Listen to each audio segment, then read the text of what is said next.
Last lecture में हम लोगों ने कुछ बेसिक पॉइंट्स देखे थे, ठीक है। रे ऑप्टिक्स में बेसिक पॉइंट्स में जो एक सबसे ज़्यादा इम्पोर्टेंट पॉइंट था वो तो यही था कि हम ऑब्जेक्ट और इमेज को कैसे आइडेंटिफाई करेंगे, and if object is identified then the type of object, whether object is real object और virtual. Similarly image can be of two types, virtual image and real images. तो अगर हमने ये ठीक से आइडेंटिफाई कर लिया तो हमें एटलीस्ट साइन कन्वेंशन को लेके आगे कोई भी प्रॉब्लम नहीं होगी.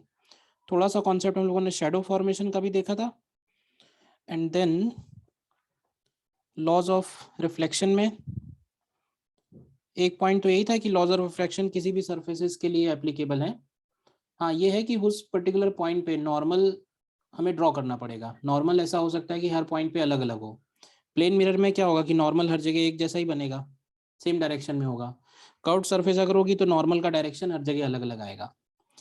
एक पॉइंट ये इंपॉर्टेंट किया था, angle of deviation. How to find angle of deviation में जो मिस्टेक हो सकती है, जो गड़बड़ हो सकती है जल्दबाजी में, वो यही है कि हम इन्हीं दोनों के बीच में एंगल मेजर कर दें, तो ये नहीं होगा.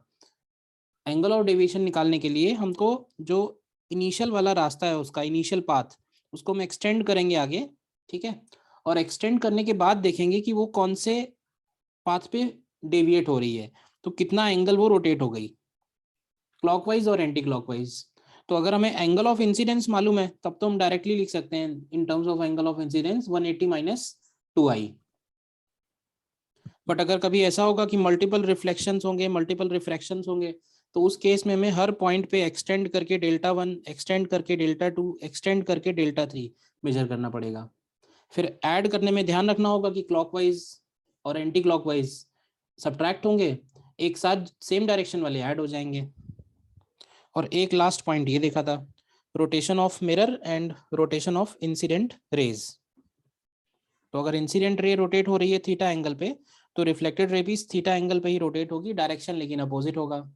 लेकिन अगर मिरर रोटेट हो रहा है थीटा पे, तो रिफ्लेक्टेड रे सेम डायरेक्शन में रोटेट होगी बट विथ 2 थीटा.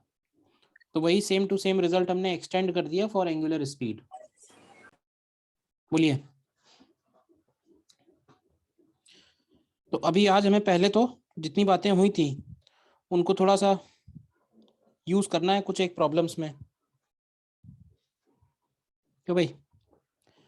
अभी तक जितनी बातें हुई हैं थोड़ी सी, उनको हमें यूज करना है थोड़ा प्रॉब्लम्स में.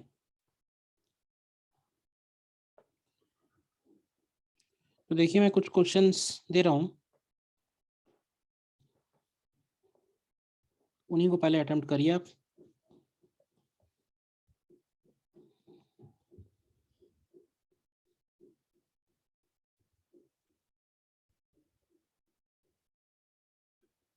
देखिए एक क्वेश्चन आपके सामने है.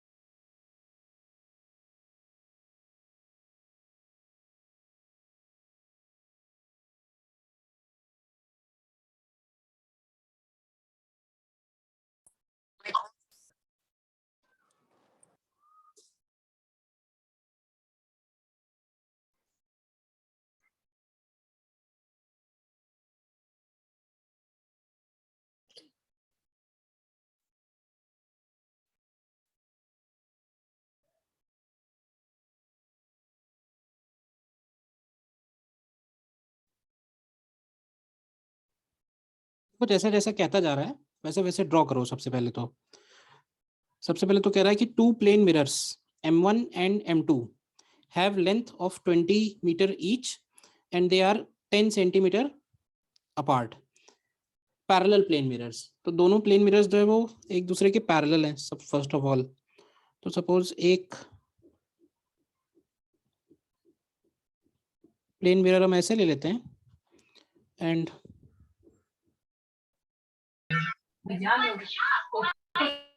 म्यूट कर लीजिए भाई. और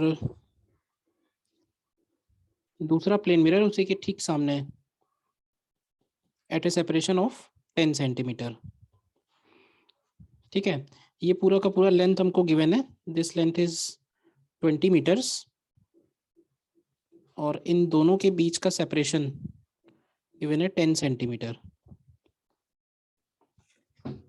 ठीक, ये हो गई first line. Then a ray of light is incident on one end of mirror M2 at an angle 53 degree. तो लेट से हम इसको M1 बोल देते हैं और इसको M2 बोल देते हैं। तो कह रहा है a ray of light is incident on one end of a mirror M2 at an angle 53 degree. तो लेट से वन एंड ऑफ M2, ये वाला एंड ले लेते हैं और इस एंड पे लाइट रे इंसिडेंट हो रहे हैं एट एन एंगल 53 डिग्री। ठीक है, then calculate the number of times the ray undergoes reflections after light emerges out of the system। अब देखो इस केस में क्या होगा कि लाइट जैसे इसके ऊपर इंसिडेंट हुई है तो यहाँ से रिफ्लेक्ट होके इसके ऊपर पड़ेगी, फिर यहाँ से रिफ्लेक्ट होके इसके ऊपर पड़ेगी, यहाँ से रिफ्लेक्ट होके इसके ऊपर पड़ेगी। कहने का मतलब है multiple times it will undergo reflections. तो हमें नंबर ऑफ टाइम्स ही निकालना है कि how many times it undergoes reflections. ठीक है, तो क्या करना होगा इसमें, अच्छा 53 डिग्री पे अगर इंसिडेंट हुई है तो जब ये यहाँ से रिफ्लेक्ट होगी तो कितने एंगल पे रिफ्लेक्ट होगी? 37 डिग्री। Sorry 53 degree. अरे 53 पे इंसिडेंट हुई है तो 53 पे ही रिफ्लेक्ट होगी। Angle of incidence is equal to angle of reflection. ठीक, एक और बना लेते हैं, सपोज कि सपोज ये मैंने नॉर्मल फिर से ड्रॉ किया है। तो क्या यहाँ भी ये इसका एंगल 53 ही होगा? तो यहाँ से जब रिफ्लेक्ट होगी तो ये फिर से इधर जब आएगी तो यहाँ फिर से एंगल इसका 53 डिग्री होगा। ऐसे अगर देखा जाए ध्यान से तो ये जो फर्स्ट वाला ट्रायंगल है, फर्स्ट वाला ट्रायंगल जो है ये वाला ट्रायंगल, आप देखो कि एक ट्रायंगल ये बन रहा है, ठीक है, नेक्स्ट टाइम एक ट्रायंगल ये बन रहा है, तो ट्रायंगल तो सिमिलर एक जैसे ही बन रहे हैं ना। अब ऐसे देखो कि this was the first reflection, this is the second reflection, this is third reflection, और इसी तरह से ये आगे बढ़ती जाएगी। अब क्योंकि डिस्टेंस बहुत ज़्यादा है तो हमको पूरा तो ऐसा नहीं कि पूरा 20 मीटर तक कैलकुलेट करेंगे, तो हमें कुछ ऐसा निकालना पड़ेगा जिससे हमें जल्दी से पता चल जाए। तो ये बताओ, ये डिस्टेंस हमको मालूम है 10 सेंटीमीटर, इस ट्रायंगल में, ये वाले ट्रायंगल में ये वाला साइड हमको मालूम है 10 सेंटीमीटर, क्या हम ये वाला साइड फाइंड आउट कर पाएंगे? ये डिस्टेंस मतलब यहाँ से लेके यहाँ तक का डिस्टेंस, लेट से मैंने इसको x डिनोट किया है, x की वैल्यू निकाल पाएंगे? कैसे निकालेंगे x की वैल्यू?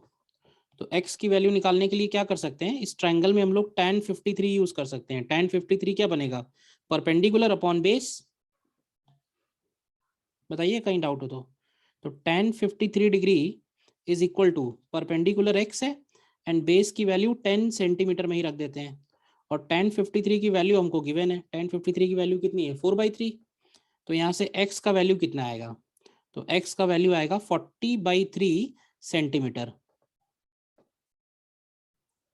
बोलिए, ठीक है।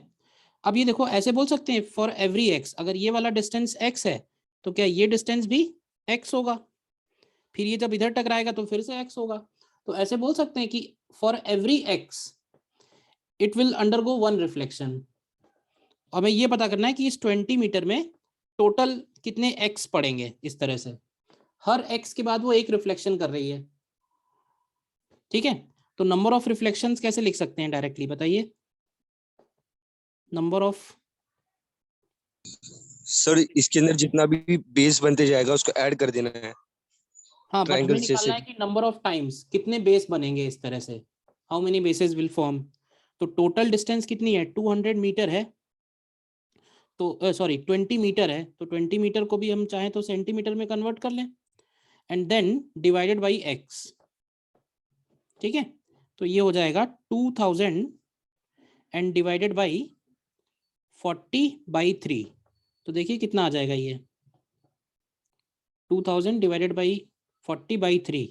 तो देखिए ये नंबर 150 आ रहा है, चेक करिए।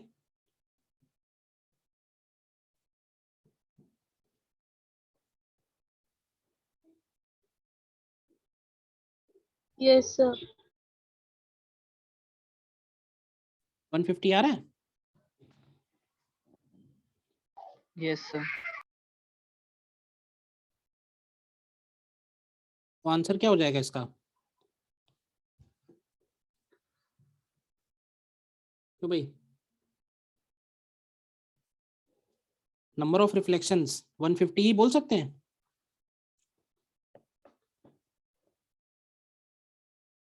Hmm. 1.5. और 150 ही निकला ना आंसर तो।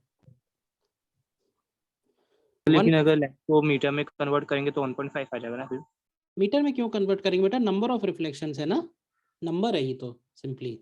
वो तो हमने मीटर में कर लिया ना, सेंटीमीटर को सेंटीमीटर से डिवाइड किया तो यूनिट थोड़ी ना आएगी। This is unit less quantity.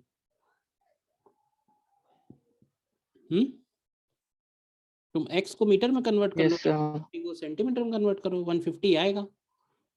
अब इसमें है क्या, एक डाउट आप ये पूछ सकते हो, बट पूछा तो है नहीं किसी ने, कि ये जो x है, x के बाद एक रिफ्लेक्शन हो रहा है, फिर x के बाद एक रिफ्लेक्शन हो रहा है, ठीक है। तो ये पहला वाला रिफ्लेक्शन अगर हम काउंट करेंगे तो 151 हो जाएंगे, बोलो।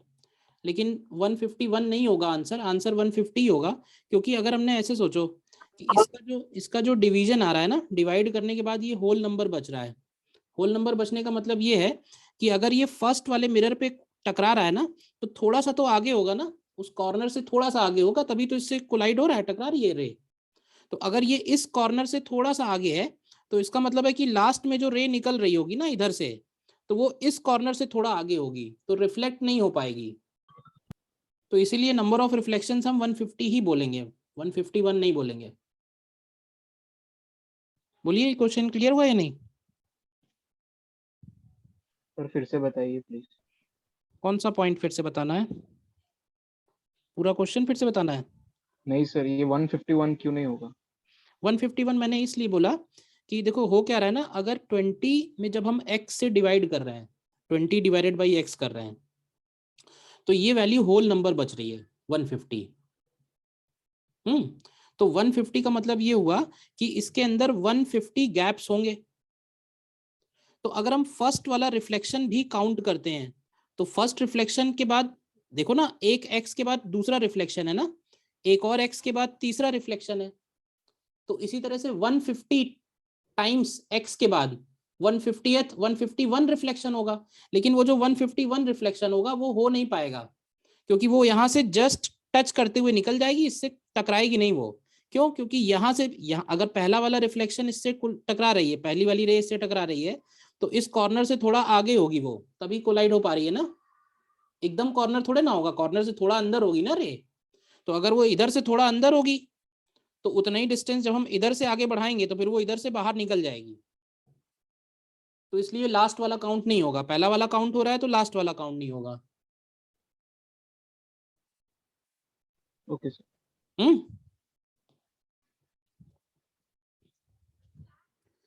नेक्स्ट देखिए, नेक्स्ट फिर से मैंने दो मिरर्स लिए हुए हैं, mirror M1 and mirror M2,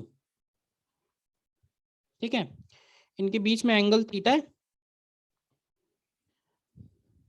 A ray is incident on mirror M2 parallel to M1।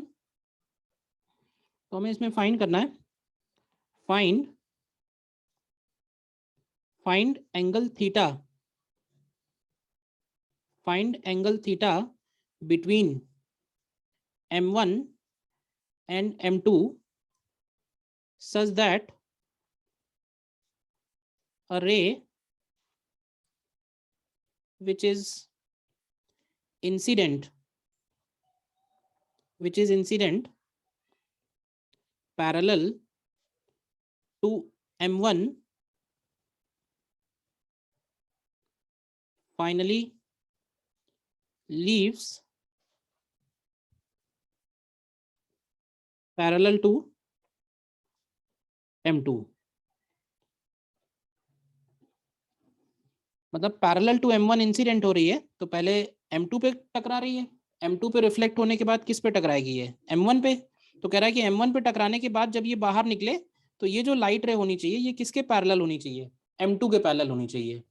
M1 के पैरेलल इंसिडेंट हुई है और M2 के पैरेलल इमर्ज होनी चाहिए। उसके लिए थीटा क्या होना चाहिए? What should be the angle theta? Completely based on law of reflection पे बेस्ड है ये सिंपली, और ज्योमेट्री थोड़ा सा यूज होगा। देखो 1 मिनट का टाइम दे रहा हूँ, थोड़ा ट्राई करो पहले।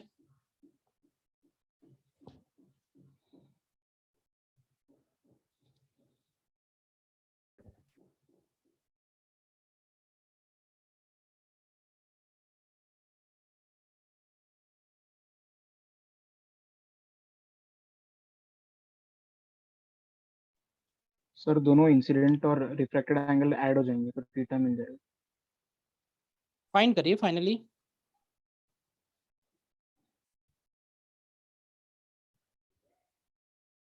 फाइनली फाइंड करिए।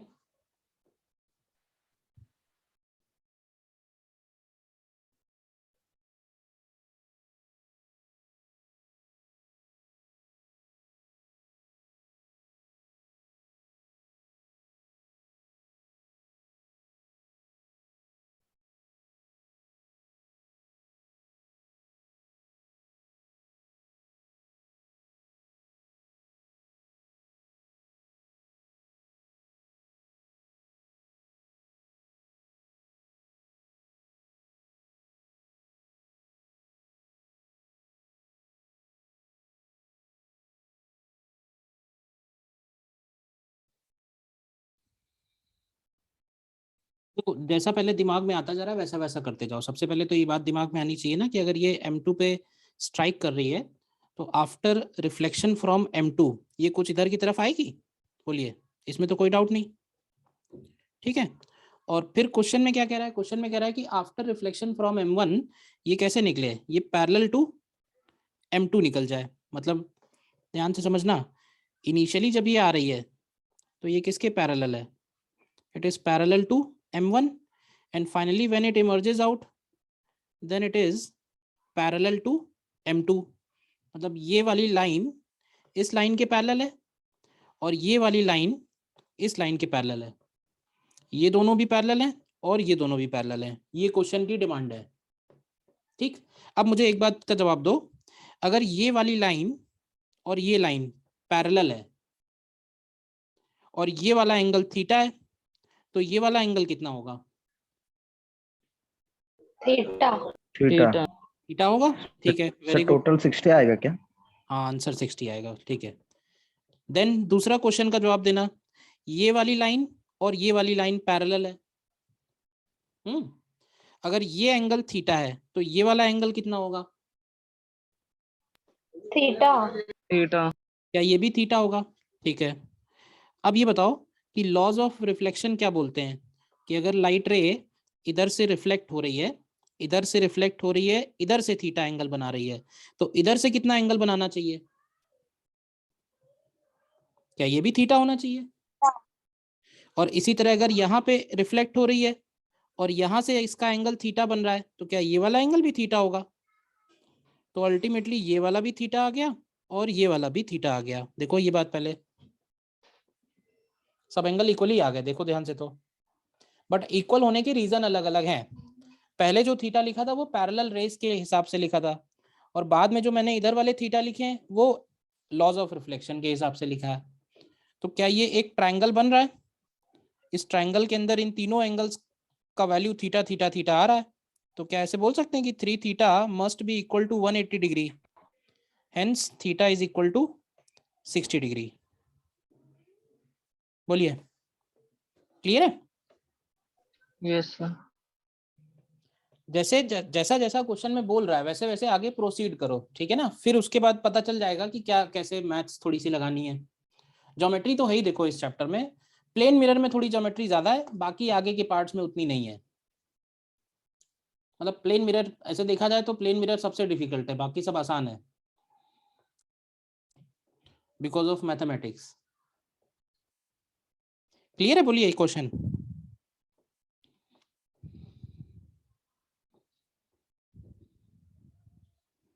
नेक्स्ट देखो, नेक्स्ट दे रहा हूं। Sun rays are coming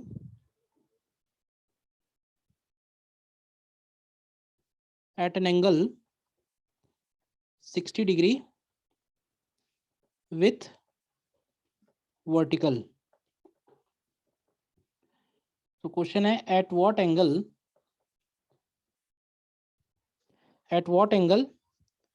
a plane mirror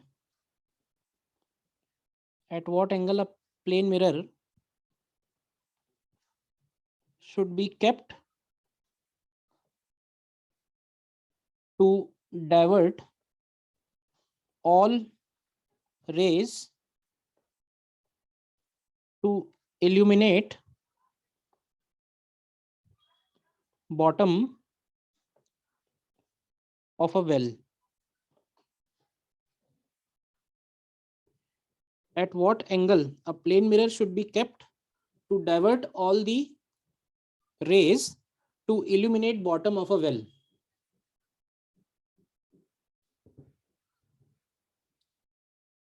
To illuminate bottom of a well. क्या मतलब हुआ इस क्वेश्चन का? क्वेश्चन का मतलब पहले समझाओ.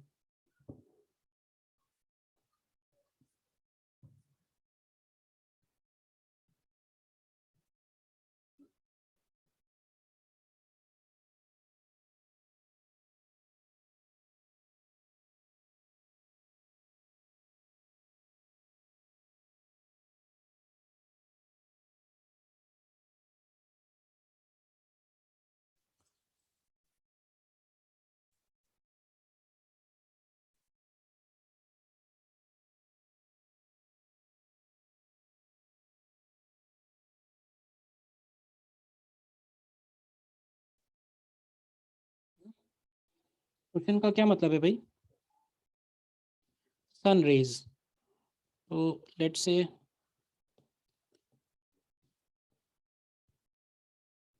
इस तरह से सन रेज एज्यूम कर लेते हैं, and these sun rays are coming at an angle 60 degree with the vertical. So they are incident at an angle 60 degree with the vertical. ठीक है, और हमको इधर इनको किधर की तरफ टर्न करना है? क्यों भाई, इन रेस को हमें किधर टर्न करना है? बोलिए, किधर बेंड करना है इनको हमको? क्या वर्टिकली डाउनवर्ड बेंड करना है? Yes sir. Vertically downward bend करना है. तो टर्निंग का काम मिरर कर सकता है ना? कैन मिरर टर्न अ रे, लाइट रे और not? Yes sir. Of course it can. तो हम क्या करते हैं, किसी एक रे के लिए सॉल्व करते हैं. मान लेते हैं लेट से ये वाली जो रे है, इसको हमें इधर की तरफ टर्न करना है. तो इस डायग्राम को देख के ये बता सकते हो कि what is angle of deviation? How much angle is how much is angle of deviation? 120 degree. 60 degree sir. हाँ, 60 degree. 60 डिग्री. तो देखो, अगर हम इसको आगे एक्सटेंड करते हैं, इसका पाथ एक्सटेंड करते हैं, तो इसका मतलब है कि इसको हमें इधर की तरफ टर्न करना है. तो angle of deviation is 60 degree. ठीक है, और ये 60 डिग्री डेविएट करने के लिए मिरर कैसे रखना चाहिए? Plane mirror. देखो, मैं पुराना वाला फिगर फिर से दिखा रहा हूँ, समझ के करना है इसलिए. ये वाला फिगर ध्यान से देखिए. जब ये लाइट रे इधर से आ रही है और हमें इधर ऐसे इसको टर्न करना है इधर की तरफ, तो ये जो मिरर है, ध्यान से देखो, क्या ये मिरर, ये जो डेविएशन है उसके बाइसेक्टर पे रखा हुआ है? मिरर जो है वो डेल्टा एंगल का बाइसेक्टर है. ध्यान से चेक करो इस बात को, है या नहीं है? ये वाला Yes, sir, एंगल yes, और ये वाला sir. एंगल इक्वल हो जाएगा ना? तो ये भी एक छोटी सी बात हो गई जो इसी से कॉन्सेप्ट से निकल के आएगी कि हमको मिरर कैसे रखना चाहिए. तो मिरर हमको बेसिकली ये जो एंगल है इसके बाइसेक्टर पे रखना चाहिए. ठीक बात है. तो हम इसके बाइसेक्टर पे एक मिरर ड्रॉ कर देते हैं. देखो ध्यान से, ये मैंने एक मिरर ड्रॉ कर दिया, देखो. और ये जो मिरर है वो इसके बाइसेक्टर पे है. एक ही लाइट रे ले लेते हैं. तो ये जो मिरर रखा हुआ है इसका एंगल कितना है, हॉरिजॉन्टल से या वर्टिकल से, आंसर कैसे एक्सप्रेस करेंगे। अब अगर ये बाइसेक्टर है तो ये वाला एंगल 30 डिग्री है, बोलिए। और अगर हॉरिजॉन्टल से एंगल पूछा जाएगा तो ये वाला एंगल 60 डिग्री है। तो मिरर को कैसे रखना चाहिए, आंसर क्या हो जाएगा। वर्टिकल से 30 डिग्री सर। ठीक है ना, तो या तो हम उसको वर्टिकल से 30 डिग्री रखेंगे, इधर 30 डिग्री विथ वर्टिकल, अब डिपेंड करेगा ना ऑप्शन में क्या आंसर है, और 60 degree with horizontal, 30 degree with vertical और 60 डिग्री विद हॉरिजॉन्टल। बोलिए भाई सभी लोग। Yes sir. सर मतलब जितने एंगल से डिवाइड करना है उसके बाइसेक्टर मतलब उसके हाफ से प्लेन हाँ मतलब मतलब मिरर मिरर को। उसके हाफ पे हम ड्रॉ कर सकते हैं, उसके बाइसेक्टर पे ड्रॉ कर सकते हैं। Yes sir 60 degree with horizontal नहीं समझ में आया। भाई 60 डिग्री हॉरिजॉन्टल ऐसे देख लो, ये वाला एंगल 90 है ना, और ये 30 है, तो ये कितना होगा। Yes sir. आ गया ना। Yes sir. और एक देखो, एक अपने आप करो। Let us suppose there are two mirrors placed perpendicular to each other, M1 and M2, and a light ray is incident on M1 at an angle I. तो हमें फाइंड करना है, find net deviation, find net deviation when light ray leaves mirror system.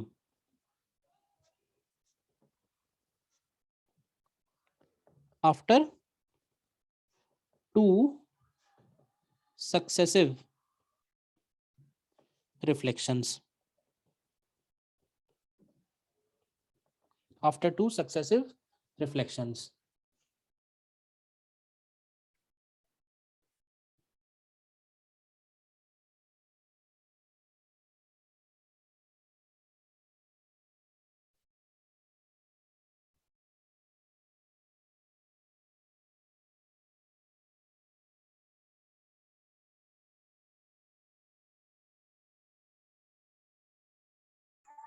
Sir 2i हो सकता है मतलब answer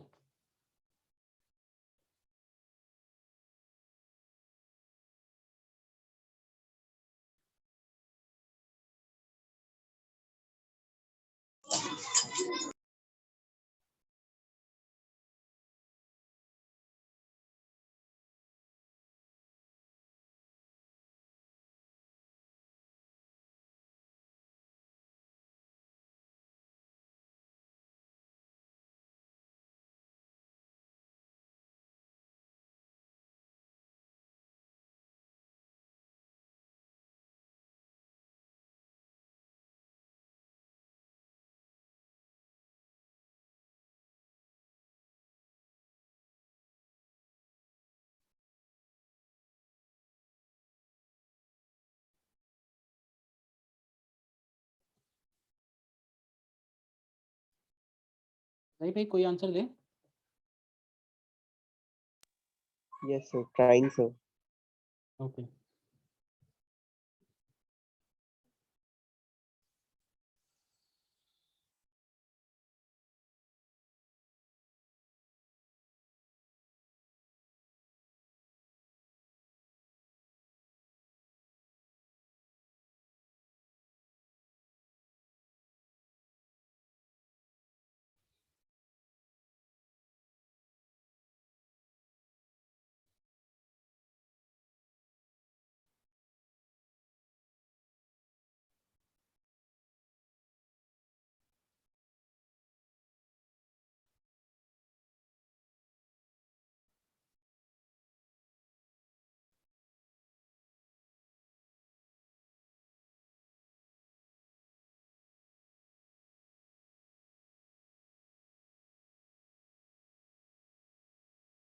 sir हाँ, sir 360 minus 2i आ रहा है। 360 माइनस 2i नहीं आएगा, 2i भी नहीं आएगा।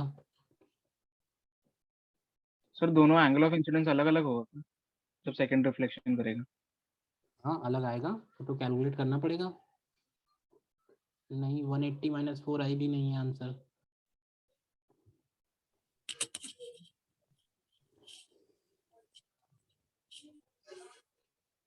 आई होप डायग्राम तो सबने बना लिया होगा, डायग्राम में तो कोई इशू नहीं आया होगा। बोलो भाई, M1 पे रिफ्लेक्शन हुआ और M1 पे रिफ्लेक्शन के बाद M2 पे इंसिडेंट हुआ और M2 पे इंसिडेंट होने के बाद फिर ये इधर जा रही है। डायग्राम तो सबने यही बनाया ना, क्यों भाई?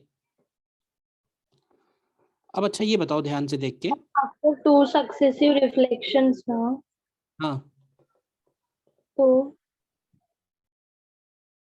180 डिग्री सर। यस 180 डिग्री आएगा आंसर। Answer is 180 degree. देखो अगर इधर वाला एंगल आई है, ये वाला एंगल आई है, तो ये वाला एंगल भी आई होगा। और ये वाला angle in that case 90 minus i होगा।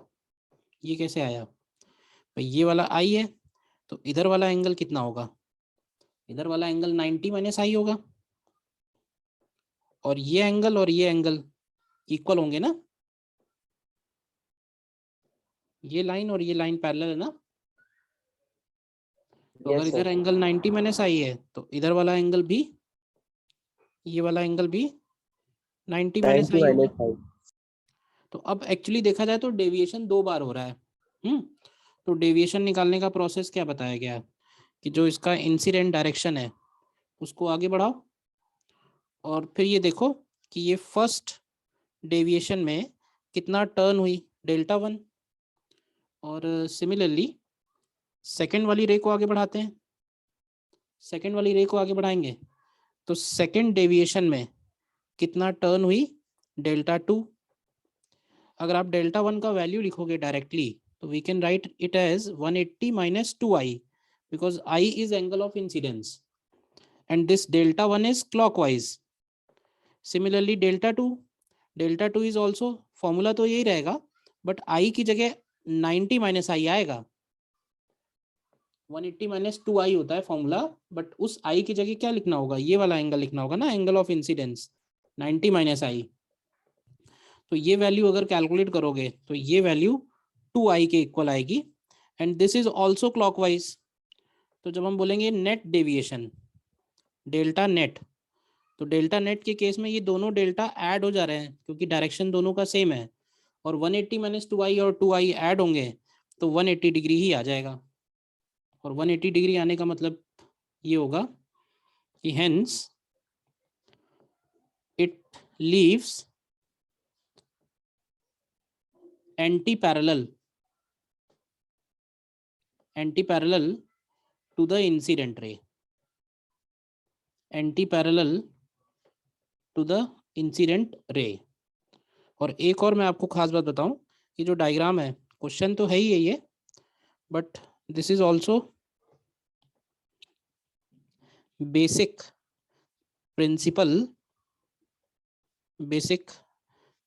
Principal of road reflectors. Highways पे आपने रिफ्लेक्टर्स देखे होंगे ना, क्यों भाई? नाइट टाइम में जनरली जैसे नॉर्मली रिफ्लेक्टर्स, अगर if there is no car no headlight then उसमें से कोई भी लाइट नहीं एमिट होती है। बट अगर नाइट टाइम है, ड्यूरिंग नाइट टाइम, तो आपने देखा होगा जब कार का हेडलाइट पड़ता है तो वो ग्लो करते हैं ना, हमको रोड क्लियरली नजर आता है even if there is no मतलब there is no other source of light. तो वो जो उनको बोलते हैं हम लोग रिफ्लेक्टर्स नॉर्मली किसी भी जगह किसी भी व्हीकल में यूज होता है ना, बैक में लगा रखते हैं टेल लाइट में। तो रिफ्लेक्टर का मतलब यही होता है कि अगर बैक साइड से उसके कोई व्हीकल आ रहा है, उससे लाइट एमिट हो रही है, तो वो जिस डायरेक्शन से लाइट आएगी वो उसी डायरेक्शन में वापस भेज देगा।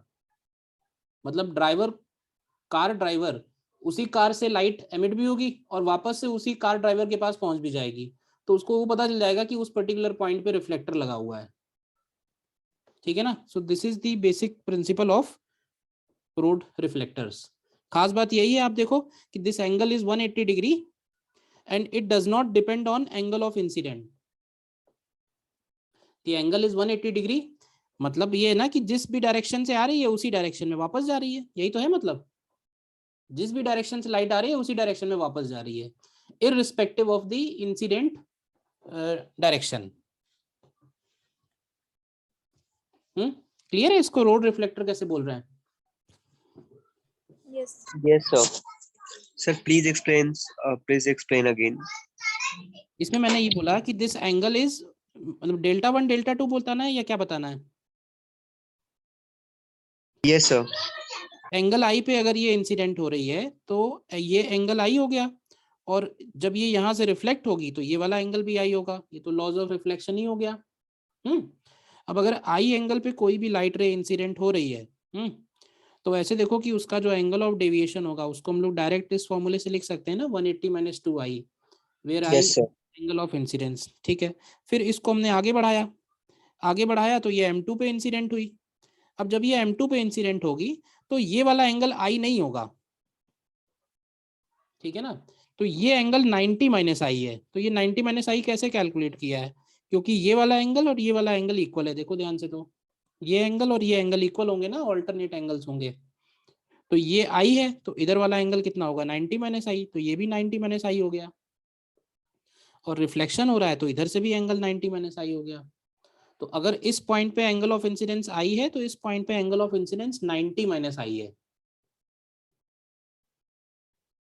इतनी बात क्लियर है ना। बाकी Okay, फिर sir. Delta Yes, sir. Delta 2 निकालने के लिए हमने आई की जगह क्या यूज कर लिया है, इसी आई वाले फॉर्मूले में आई की जगह क्या यूज कर लिया है, 90 माइनस आई। तो ये 180 माइनस 180 तो कैंसिल हो गया, सिर्फ कितना बचा है इसमें से, 2i बचा। तो ये 2i और 180 माइनस 2i को ऐड करेंगे तो 180 बचेगा, 2i तो कैंसिल हो गया, यानी आई पे डिपेंड ही नहीं कर रहा है, आई पे डिपेंड ही नहीं कर रहा है।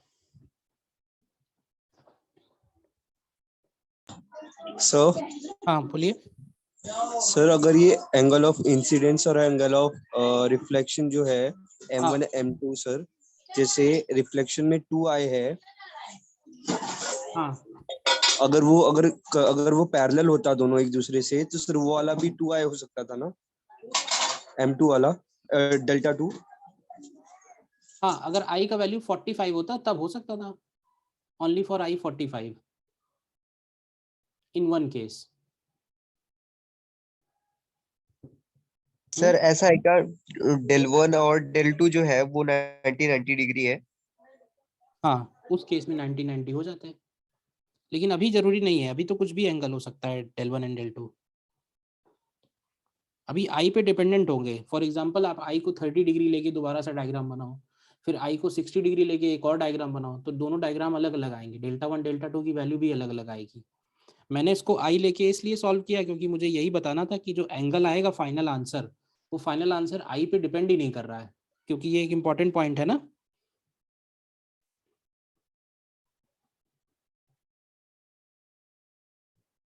भाई अगर हम आई चेंज करेंगे तो मान लो ये वाली लाइट रे इधर से आएगी, तो हो सकता है वो इधर जाए और वो इधर निकल जाए, बट ये और ये हमेशा एंटी पैरेलल होंगे, ये एंगल भले ही चेंज होते रहेंगे। यही पूछ रहे हो डाउट? Yes, sir.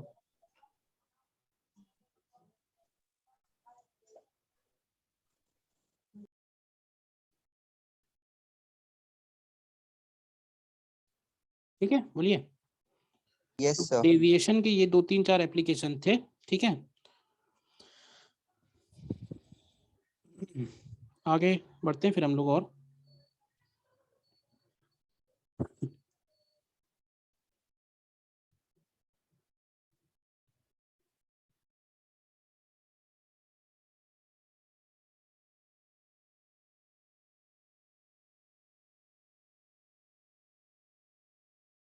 आगे बढ़ते हैं फिर हम लोग प्लेन मिरर के ऊपर आते हैं आगे, और नेक्स्ट हेडिंग हमारा पड़ेगा image formation in plane mirror. Image formation in plane mirror. तो देखा जाए तो प्लेन मिरर में दो केसेस होंगे भाई, ऑब्जेक्ट रियल ऑब्जेक्ट है या ऑब्जेक्ट वर्चुअल ऑब्जेक्ट है, दो ही केस हैं। तो सपोज हम पहले रियल ऑब्जेक्ट लेते हैं, तो मान लेते हैं कि पॉइंट ऑब्जेक्ट है, और ये पॉइंट ऑब्जेक्ट मिरर से सर्टेन डिस्टेंस पे है, रियल ऑब्जेक्ट। ठीक है, तो इसका इमेज किधर फॉर्म होगा? अभी तो प्लेन मिरर है तो सबको मालूम है ना भाई कि भाई कहाँ फॉर्म होगा। तो जितने डिस्टेंस पे ये ऑब्जेक्ट है, क्या उतने ही डिस्टेंस पे बिहाइंड द मिरर इमेज बनेगा, और ये इमेज जो होगा ये वर्चुअल इमेज होगा।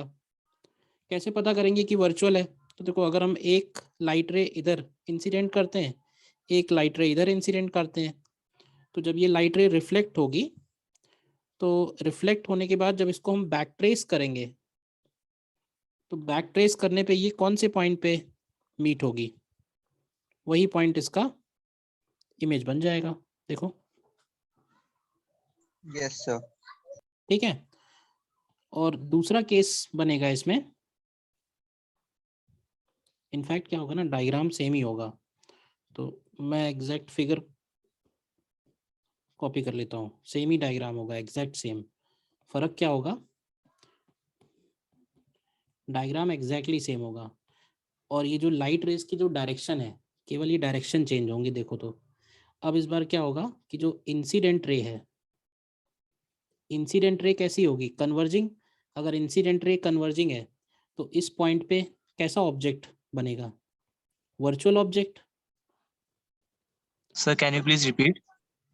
मैंने ये बोला कि डायग्राम तो मैंने सेम टू सेम कॉपी कर लिया है, ज्योमेट्री एग्जैक्टली सेम है दोनों डायग्राम की, ध्यान से देखो तो। अगर incident rays, if incident rays are diverging, if incident rays are diverging, then that point is considered as real object, जो लास्ट क्लास में किया ना हम लोगों ने। and if incident rays are converging, if incident rays are converging, then they points towards virtual object, तो ये virtual object हो गया। but after reflection these two rays are actually meeting at this point, तो ये image कैसा form होगा क्यों भाई, रियल इमेज। Real image. तो प्लेन मिरर में आप ये बात ध्यान भी रख सकते हो कि अगर रियल ऑब्जेक्ट होगा तो वर्चुअल इमेज होगा, और वर्चुअल ऑब्जेक्ट होगा तो रियल इमेज होगा। मिरर में एक बहुत बेसिक सी बात होती है कि मिरर के सामने, in front of mirror, whatever in front of mirror is real, and whatever behind the mirror is virtual, whether it is object or image. It is applicable for all types of mirrors, whether it is plane mirror or spherical mirrors. Anything in front of mirror is real and behind the mirror is virtual. For example, when we see our own image in mirrors daily, देखते ही हैं भाई, हाँ, तो what we see is a virtual reflection ना, ऐसा तो नहीं है कि behind the mirror कुछ है, क्यों भाई? तो behind the mirror, whatever is behind the mirror is virtual world. We can see it, but we cannot actually, we can feel it, but we cannot actually touch it or anything, because it is virtual. तो behind the mirror virtual, in front of mirror real, in both cases. दूसरा important point ये है कि object distance and image distance equal होगा क्यों भाई? Object distance is equal to image distance. तो plane mirror के केस में ये बात तो बहुत आसान हो जाती है कि ऑब्जेक्ट और इमेज का डिस्टेंस इक्वल अगर है, तो ऑब्जेक्ट से हम इसके ऊपर परपेंडिकुलर ड्रॉप करते हैं, और उसी परपेंडिकुलर को अगर आगे एक्सटेंड करते हैं, तो at the same distance image will form. Show करने के लिए हम लोग पूरा डायग्राम बना सकते हैं, बट अगर केवल हमें इमेज की लोकेशन फाइंड करनी है तो we can simply extend this line और इक्वल डिस्टेंसेस ले लेंगे सीधा सीधा।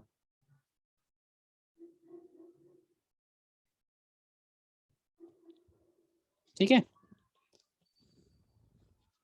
Yes sir. दूसरा पॉइंट ये भी नोट कर ही लो कि anything in front of mirror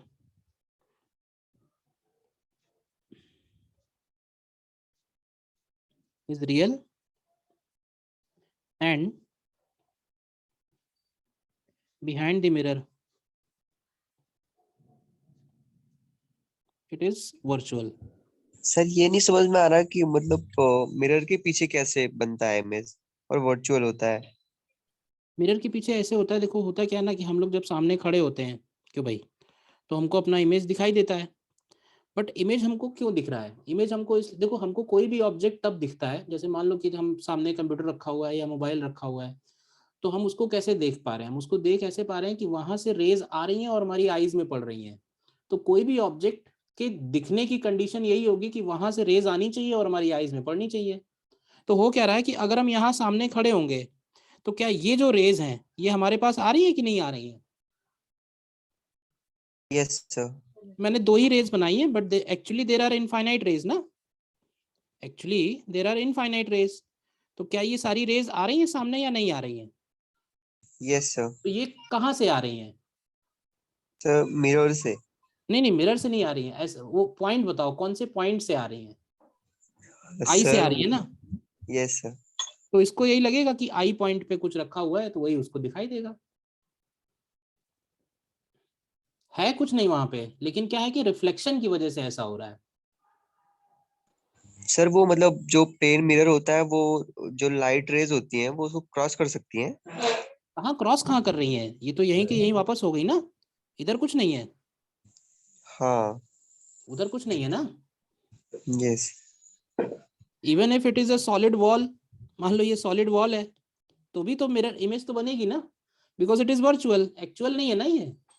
we can see it, देख सकते हैं इसको हम लोग। यस।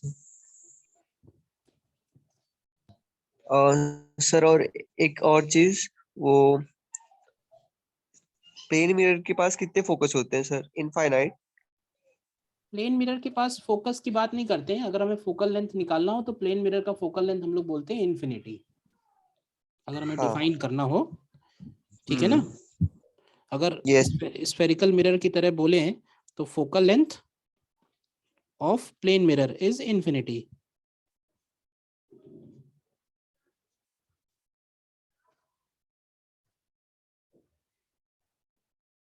बट इसका ये मतलब नहीं हुआ कि a plane mirror has infinite numbers of focus, ये नहीं मतलब है।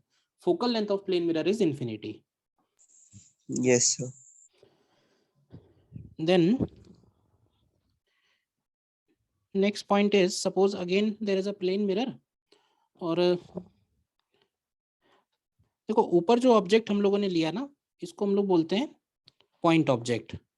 क्या बोलते हैं इसको? Point object. और ये जो ऑब्जेक्ट मैंने बनाया है इसको हम लोग बोलते हैं extended object. So what is the difference between point object and N extended object? तो ऐसे बोल सकते हैं कि N extended object consist of large number of point objects, बोल सकते हैं large number of point objects kept on a line, it becomes extended object. फर्क नहीं है, कोई भी फर्क नहीं है दोनों में, यस ठीक है। तो अगर हमने इसको ऑब्जेक्ट बोला हुआ है तो इसका जो इमेज बनेगा, इसका जो सर रिपीट इमेज, कीजिए ना एक बार, सर रिपीट कीजिए ना।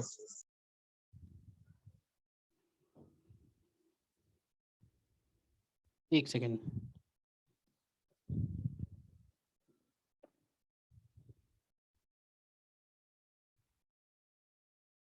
मैंने ये बोला कि what is an extended object? N extended object is, N extended object consist of large number of point objects. Point object मतलब जिसको हम केवल एक पॉइंट से रिप्रेजेंट कर रहे हैं, एंड एक्सटेंडेड ऑब्जेक्ट का मतलब है कि इसके अंदर देखो ध्यान से तो कई सारे पॉइंट है ना। What is extended object? It is nothing but it comprises of large number of point objects. तो हर एक पॉइंट ऑब्जेक्ट का इमेज बना दो। जैसे मान लो कि ये पॉइंट अगर हम बोलें कि this is point A, this is point B, तो ए का इमेज ये हो गया ए डैश, बी का इमेज ये हो गया बी डैश। डिस्टेंस तो सेम रहेगा ना दोनों का, क्यों भाई? Yes, sir. ठीक है ना। तो इसको हम लोग बोलते हैं image is always upright. Upright word use करते हैं या फिर इरेक्ट वर्ड भी यूज करते हैं with respect to extended object. मतलब अगर हमें मैग्निफिकेशन अगर लिखना हो मिरर के लिए, तो मिरर के लिए मैग्निफिकेशन इज +1 ऑलवेज। ठीक है, magnification for a plane mirror is always +1। मतलब प्लेन मिरर के केस में कोई भी इमेज मैग्नीफाइड इमेज नहीं बनेगा, ये है। सर साइन कन्वेंशन, हाँ, साइन कन्वेंशन मिरर में नहीं जरूरत पड़ेगी भाई, वो आगे आएगा, स्फेरिकल मिरर से आएगा। मिरर में कुछ है नहीं, जितने डिस्टेंस पे ऑब्जेक्ट है उतने डिस्टेंस पे इमेज है।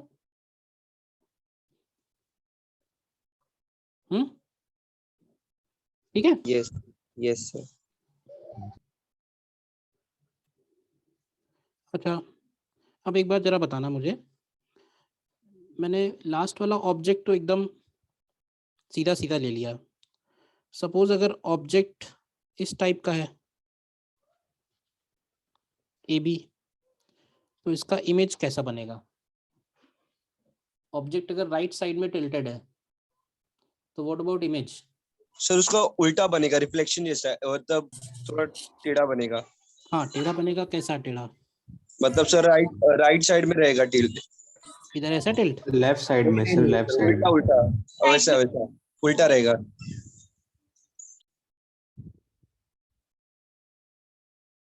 ऐसा रहेगा, ठीक है ना? बोलिए। Yes, sir. A', B'। अच्छा, इसमें एक बात और मैं ऐड कर रहा हूँ, ये बात तो तुम्हें खैर मालूम थी, और मैं क्या ऐड कर रहा हूँ कि अगर इस लाइन को हम आगे एक्सटेंड करते हैं, ध्यान से देखना, और मिरर वाली लाइन को भी एक्सटेंड करते हैं, तो इन दोनों के बीच में कोई एंगल हो रहा होगा, लेट्स से अल्फा। तो एग्जैक्टली सेम एंगल, मतलब जो इमेज होगी ना वो इसी लाइन पे होगी। अगर कभी कंफ्यूजन है तो ऐसे ही बनाना पड़ेगा, इमेज भी हमेशा इसी लाइन पे पड़ेगी। ध्यान से देखो, मतलब angle between object line and mirror is same as angle between image line and mirror. Point number 5, angle between object line and mirror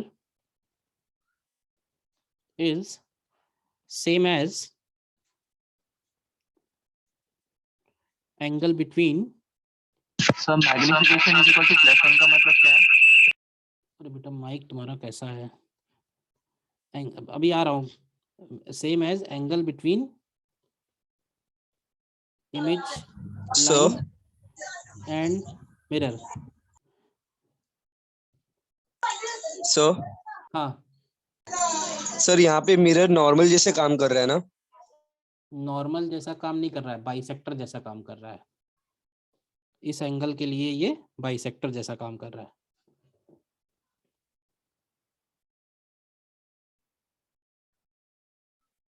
अच्छा, मतलब तुम ऐसे इमेजिन कर रहे हो कि यहाँ मिरर है, ये लाइट आ रही है और ये लाइट निकल गई, ऐसे कह रहे हो?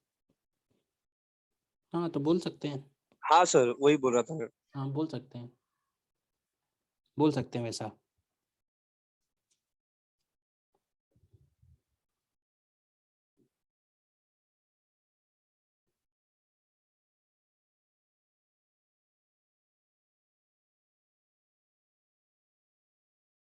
मैं जब कुछ बोल रहा हूँ, स्टेटमेंट बोल रहा हूँ, तब नहीं बीच में टोका करो।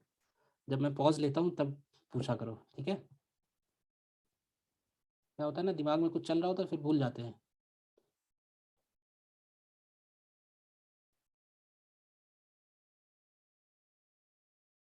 ठीक है, बताइए इसमें कोई डाउट तो। पॉइंट नंबर 5,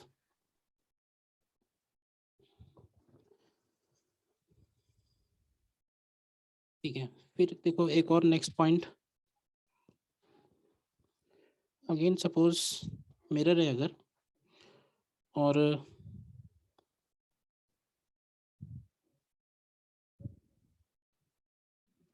सपोज मिरर के सामने ऑब्जेक्ट इस टाइप का ऑब्जेक्ट है, सपोज अ लेटर P। तो हम लोग बोलते हैं कि मिरर्स के केस में एक प्रॉपर्टी है जिसको बोलते हैं लैटरल इन्वर्जन। लैटरल इन्वर्जन क्या मतलब होता है इसका? इसका मतलब ये होता है कि राइट हैंडेड सिस्टम जो है वो लेफ्ट हैंडेड सिस्टम में कन्वर्ट हो जाता है।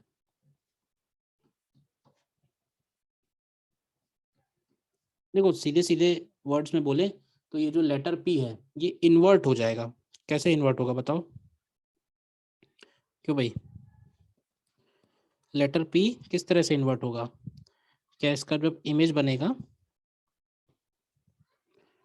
तो ये इमेज इस तरह का रहेगा, बट अगेन कुछ लेटर्स ऐसे होंगे जो इन्वर्ट नहीं भी होंगे।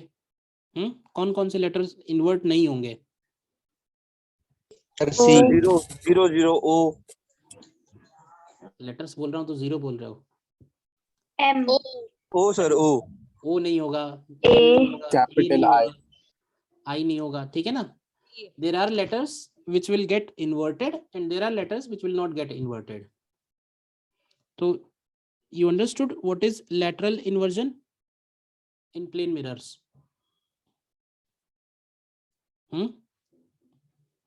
Yes. एक छोटा सा क्वेश्चन पूछूं, जवाब देना।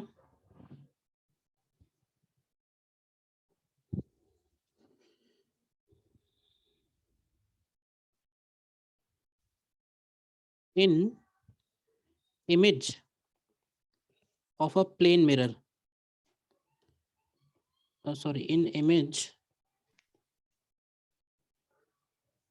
in image of a wall clock without numbers, time appears as 8:20, then actual time will be। मतलब एक वॉल क्लॉक है बट उस वॉल क्लॉक पे नंबर्स नहीं है, डॉट्स हैं केवल, होता है ना? तो ओनली डॉट्स हैं उसमें, और उन डॉट्स में ही वो आवर्स नीडल और मिनट नीडल दी हुई है, मिनट हैंड आवर्स हैंड दिया हुआ है। तो उसके हिसाब से अगर हम उसके मिरर में देखते हैं, मिरर में उसके इमेज में देखते हैं तो 8:20 टाइम बता रहा है। तो एक्चुअल टाइम क्या होगा? 440 430 340 440 430 नहीं 435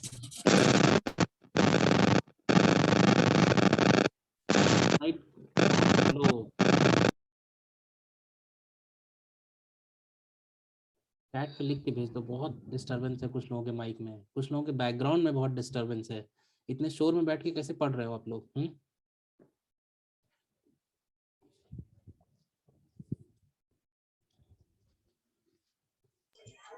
सर हाँ बोलिए।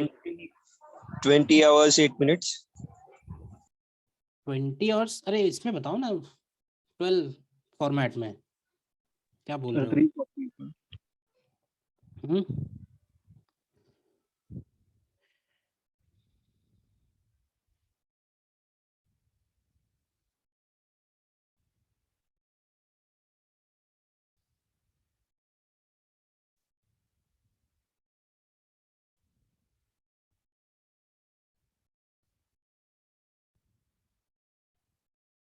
हम्म 8:20 8:20 का मतलब होगा जो मिनट हैंड होगा वो 4 पे होगा, क्यों भाई?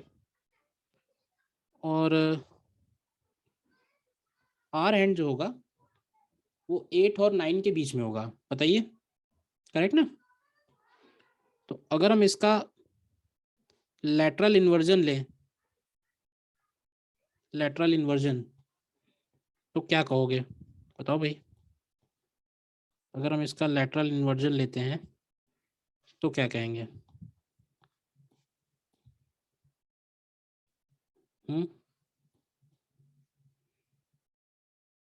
भाई ये वाली जो नीडल है, क्या ये नीडल इधर होगी? बोलिए। Minute hand and hour hand कहाँ होगा? आर हैंड इधर की तरफ 4 पड़ेगा। पे 4 पे नहीं होगा, 3 और 4 के बीच में होगा। बताओ, ठीक से बताओ, तो 3 और 4 के बीच में होगा ना? तो ये Yes, टाइम कितना sir. हो जाएगा? आंसर क्या होगा इसका? 340 होगा। कुछ लोगों ने करेक्ट आंसर दिया है, ठीक है, बोलिए।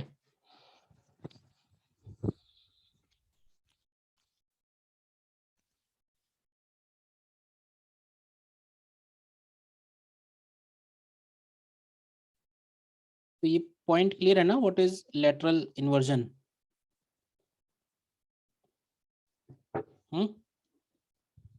आगे बढ़े, बताओ, कोई डाउट नहीं तो। Yes, sir. नेक्स्ट एक इंपॉर्टेंट पॉइंट है, point number 7, called field of view. Field of view. What is field of view? Suppose we have a plane mirror.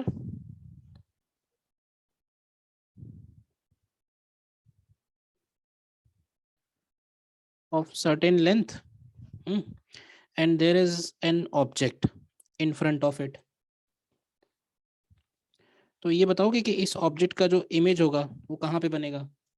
Object अगर गिवन है तो उसका इमेज कैसे फॉर्म करेंगे? तो बहुत आसान है, ऑब्जेक्ट से मिरर के ऊपर क्या करोगे? एक परपेंडिकुलर ड्रॉप करोगे। ये परपेंडिकुलर ड्रॉप किया, और फिर जितना लेंथ इस परपेंडिकुलर का है उतना ही लेंथ हम उधर से और आगे बढ़ा दें, एक्सटेंड कर देंगे सेम लेंथ। तो ये इसका इमेज आ जाएगा। तो ये ऑब्जेक्ट है, रियल ऑब्जेक्ट, और ये है वर्चुअल इमेज। अब मेरा क्वेश्चन ये है कि अगर हमें ये वर्चुअल इमेज देखना है, suppose we want to see this virtual image, तो ये वर्चुअल इमेज हमको कहाँ से दिखाई देगा? इसको देखने के लिए हमको क्या करना होगा? मिरर के पीछे जाना होगा? सर थोड़ा एंगल टिल्ट करना पड़ेगा, क्योंकि वो सामने से देखेंगे तो एक पॉइंट दिखेगा सिर्फ। हाँ हाँ, हमें वो पॉइंट ही देखना है। मेरा क्वेश्चन ध्यान से सुनो पहले, जवाब देने से पहले। अगर हमें ये इमेज देखना है, ठीक है ना, अगर हमें ये इमेज देखना है तो हमको कहाँ पे प्रेजेंट होना चाहिए? कहने का मतलब हमको अपनी आंखें किधर रखनी चाहिए, कहाँ पे रखनी चाहिए? आईज ऑब्जेक्ट के पास। क्या मिरर के पीछे रखने से दिखेगा? मिरर के पीछे चले जाए तो नहीं दिखेगा। मिरर के पीछे तो कुछ नहीं दिखेगा, मिरर का पीछे बैक साइड दिखेगा। तो दिखेगा तो सामने से ही। सर थोड़ा हाइट ऊपर। अब सामने से कौन से पॉइंट पे दिखेगा ये बताना है, सामने से कौन से रीजन में दिखाई देगा। तो उसके लिए क्या करेंगे, देखो तरीका क्या है।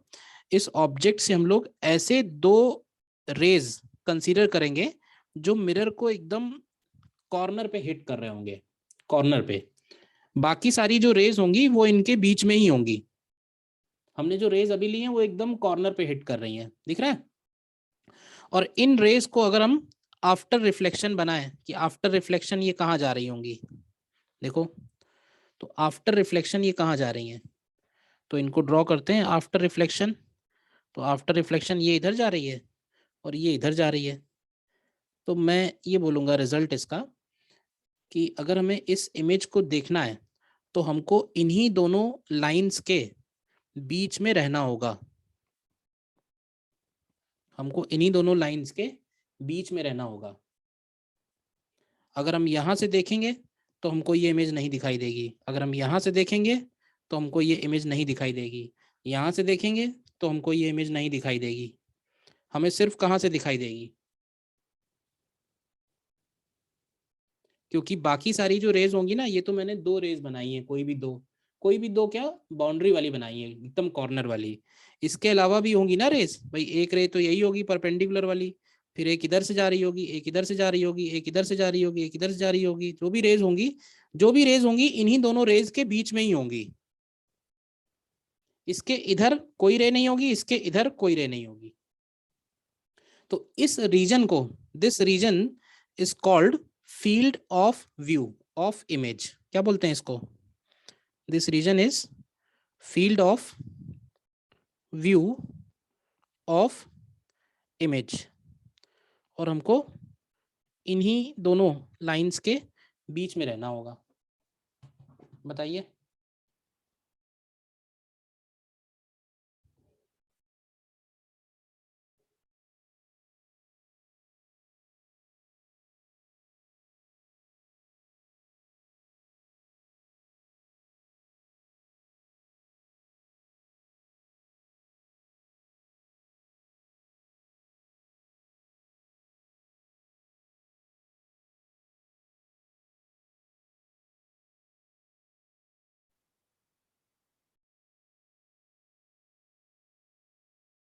बोलिए।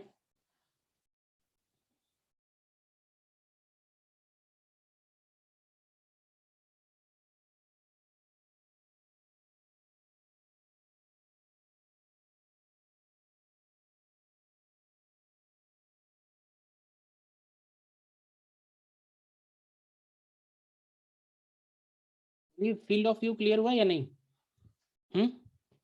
Yes yes sir. सर।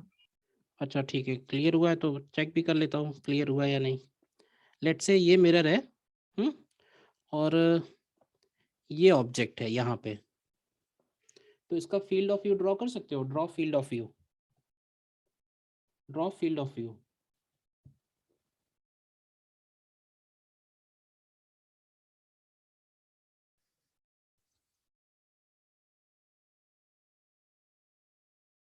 कैसे ड्रॉ करेंगे? फील्ड ऑफ व्यू ड्रॉ करने से पहले पहला स्टेप क्या है? पहला स्टेप है उसका इमेज फाइंड आउट करना। तो इसका इमेज कहाँ पे बनेगा? इस ऑब्जेक्ट का इमेज कैसे ड्रॉ करेंगे? सर मिरर है नहीं सामने। तो इमेज नहीं बनेगा? बनेगा सर। सर और 2 लाइन ड्रॉ करनी पड़ेगी पहले, मतलब ओ से एक पॉइंट यहाँ पर, मिरर का एक पॉइंट और लास्ट वाला पॉइंट। ऐसे नहीं। सर एक एक लाइन ये, एंगल पे हाँ होगा दोनों हाँ। हाँ। नहीं देखो ये सेकंड स्टेप बोल रहे हो आप, ये सेकंड स्टेप बोल रहे हो। मैं कह रहा हूँ फर्स्ट स्टेप, पहले इमेज बनाओ। इमेज कहाँ बनेगा? इमेज कैसे बनाएंगे? तो देखो सर अगर सामने होगी इमेज, सर सामने होगी, एकदम सीधा होगा, मतलब सीधा पैरेलल होगा उसे, एकदम डायगोनली होगा। क्या करोगे, इसी को आगे एक्सटेंड करो थोड़ा सा मिरर को, ठीक है, और ऑब्जेक्ट से इस पॉइंट पे परपेंडिकुलर ड्रॉप करो। भले ही वहां पे मिरर नहीं है तो क्या हुआ, ऑब्जेक्ट अभी भी इन फ्रंट ऑफ मिरर है। देखो जब तक ऑब्जेक्ट से जाने वाली रे मिरर के ऊपर इंसिडेंट हो रही है तब तक इमेज फॉर्म होगी, समझ लेना। ऐसा नहीं कि ऑब्जेक्ट के ठीक सामने मिरर होना चाहिए, साइड में भी है तो भी चलेगा। लाइट रे यहाँ से चल के मिरर पे टकरा पाएगी ना कि नहीं टकरा पाएगी? ये है बस क्वेश्चन, तो टकरा ही पाएगी। तो देखो इधर से परपेंडिकुलर ड्रॉप किया और फिर उतने ही डिस्टेंस पे बिहाइंड द मिरर हम लोगों ने एक पॉइंट ये आई मार्क कर लिया। ये इसका इमेज मिल गया हमको। इमेज पहले बना लो, क्योंकि तभी तो पता चलेगा कि लाइट रे आफ्टर रिफ्लेक्शन कहाँ जाएगी, और फिर एक लाइट रे इधर इंसिडेंट कराओ। अपने आप बनाओ, मैं तो एक लाइट इधर कराओ इंसिडेंट, तो जब इधर इंसिडेंट कराओगे तो बैक ट्रेस करके उधर जानी चाहिए, और जब इधर इंसिडेंट कराओगे तो बैक ट्रेस करके इधर जानी चाहिए। देखो तो ये लाइट इधर जाएगी और ये लाइट इधर जाएगी। बोलिए। तो इन दोनों के बीच का जो रीजन होगा उसी को हम लोग बोलेंगे, फील्ड ऑफ व्यू।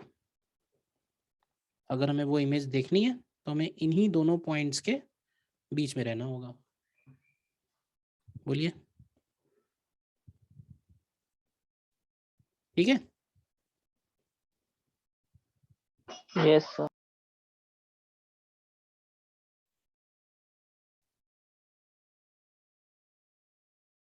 कोई भी इमेज, कोई भी ऑब्जेक्ट दिखाई हमको तभी देगा जब वहां से आने वाली रेज हमारी आईज में एंटर होंगी। That's it.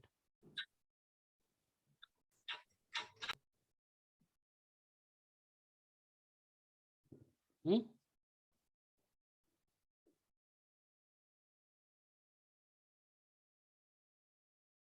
ठीक है, बोलिए।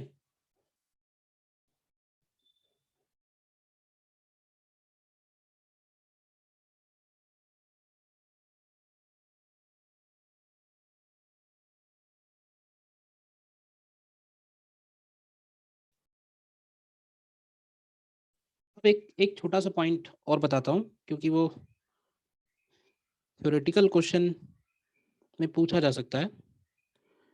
जैसे मान लो ये एक प्लेन मिरर है, एक इस तरह से कॉनकेव मिरर है, और एक इस तरह से कॉन्वेक्स मिरर है। अभी हम लोग कॉनकेव और कॉन्वेक्स नहीं पढ़ रहे हैं, बट फील्ड ऑफ व्यू से रिलेटेड छोटी सी बात है, इसलिए यहीं पे ले लेते हैं। लेट्स से इसके सामने भी पॉइंट ऑब्जेक्ट, इसके सामने भी पॉइंट ऑब्जेक्ट, और इसके सामने भी पॉइंट ऑब्जेक्ट। तो can you draw field of view in all 3 cases approximately? ये ध्यान रखना कि इसके ऊपर लाइट रे पड़ेगी भाई, जैसे इसके ऊपर लाइट पड़ेगी तो ये इधर जाएगी, इसके ऊपर पड़ेगी तो हो सकता है इधर आ जाए, और इसके ऊपर पड़ेगी जब, तो ये लाइट रे इधर जाएगी, बिकॉज यहाँ पे नॉर्मल और यहाँ पे नॉर्मल अलग अलग होगा ना। तो जब प्लेन मिरर के ऊपर लाइट इंसिडेंट होगी, ध्यान से देखो, तो प्लेन मिरर के ऊपर अगर लाइट इंसिडेंट हो रही है तो ये इधर की तरफ निकल जाएगी और इधर वाली लाइट इधर निकल जाएगी। कॉनकेव मिरर के ऊपर अगर लाइट इंसिडेंट होगी, कॉनकेव मिरर के ऊपर लाइट इंसिडेंट होगी तो हो सकता है ये इधर की तरफ जाए और ये इधर की तरफ जाए। और कॉन्वेक्स मिरर के ऊपर अगर लाइट इंसिडेंट होगी, ठीक है ना, तो ये इधर जाएगी और ये इधर इंसिडेंट होगी तो ये इधर जाएगी। देखो ध्यान से। अब ये बताओ, इन तीनों केसेस में सबसे ज्यादा फील्ड ऑफ व्यू किसका है? Third one. थर्ड वाला sir, convex. Field of view किसका है? कॉन्वेक्स मिरर का, ठीक है ना। तो कोई क्वेश्चन ऐसा थ्योरेटिकल पूछ सकता है कि जो रियर व्यू मिरर्स होते हैं, रियर व्यू मिरर किसमें? तो भाई रियर व्यू मिरर्स तो किसी भी व्हीकल में होते हैं ना, क्यों भाई? Are convex so that field of view is maximum। मतलब कि उस छोटे से मिरर में अगर हम चाहते हैं कि हमको ज़्यादा से ज़्यादा चीज़ें नज़र आएं तो उसका फील्ड ऑफ व्यू बड़ा होना चाहिए। तो अगर हम इन तीनों मिरर्स को लगा सकते हैं तो कौन सा मिरर प्रेफर करना चाहिए हमको? Convex is preferred. मालूम थी ये बात? नहीं मालूम थी? सर मालूम थी बट ऐसे नहीं पता था, प्रैक्टिकली ऐसे देखा नहीं था कभी। अब ये है कि इतना कर्व नहीं होता है, क्योंकि अगर आप टच करके देखोगे मिरर तो ऐसा लगेगा कि हाँ फ्लैट ही है, ऑलमोस्ट हल्का सा कर्व्ड होता है वो। क्योंकि ज़्यादा कर्व्ड कर देंगे ना तो फिर क्या होगा ना कि वो ऑब्जेक्ट जो हमको नजर आएंगे वो टेढ़े मेढ़े नजर आने लगेंगे, मतलब वो खुद कर्व नजर आने लगेंगे। तो इसलिए इतना कर्व नहीं होता है, केवल मैंने समझाने के लिए बनाया हुआ है इतना। बट हाँ, वो उसका नेचर कॉन्वेक्स ही होता है, क्योंकि उस मिरर के ऊपर लिखा भी रहता है ना कुछ। पढ़ा है कभी ध्यान से? क्यों भाई? हाँ सर, कुछ objects in mirror are more closer than they appear, देखा है ना। तो ऐसा इसीलिए because it is convex, it is not plane mirror. अगर प्लेन मिरर होता तो ऑब्जेक्ट और इमेज डिस्टेंस बराबर होती, कॉन्वेक्स है इसलिए ऐसा नहीं है। ठीक है, तो ये छोटी सी बात ध्यान रखना, कहीं कोई थ्योरेटिकल क्वेश्चन बन सकता है इस पे। अच्छा, अब हमें फील्ड ऑफ व्यू का हमें जो और एप्लीकेशन देखना है एक, वो है एक छोटा सा point, and that is minimum height of mirror, minimum height of mirror required to see entire height। मान लो हमें अपनी पूरी हाइट देखनी है, तो उसके लिए मिरर कितने हाइट का हमको लेना चाहिए? कम से कम मिनिमम हाइट क्या होनी चाहिए? अपनी हाइट के आधी हाइट का सर।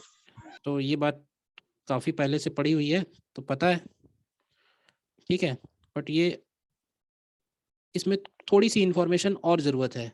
सर एक बार रिपीट कीजिए ना, स्टार्टिंग से थोड़ा सुनाई नहीं दिया। अरे सुनाई नहीं दिया? अभी मैंने कुछ बोला ही नहीं है, वैसे तो मैंने बस ये हेडिंग डाली है कि minimum height of mirror required to see entire height. मान लेते हैं कि ये कोई मैन है, ठीक है ना, बॉय है, उसको अपना कंप्लीट हाइट देखना है, ठीक है, तो कंप्लीट हाइट देखने के लिए उसने सामने मिरर लगा दिया। तो मिनिमम हाइट ऑफ मिरर क्या होनी चाहिए, such that he can see his entire height. ये क्वेश्चन। तो किसी ने आंसर किया कि हाफ हाइट होनी चाहिए, तो वो आंसर करेक्ट है, बट वो आंसर हाफ है, मतलब कहने का मतलब कंप्लीट आंसर नहीं है। देखो क्या कंप्लीट उसमें और होगा। देखो मान लेते हैं कि भाई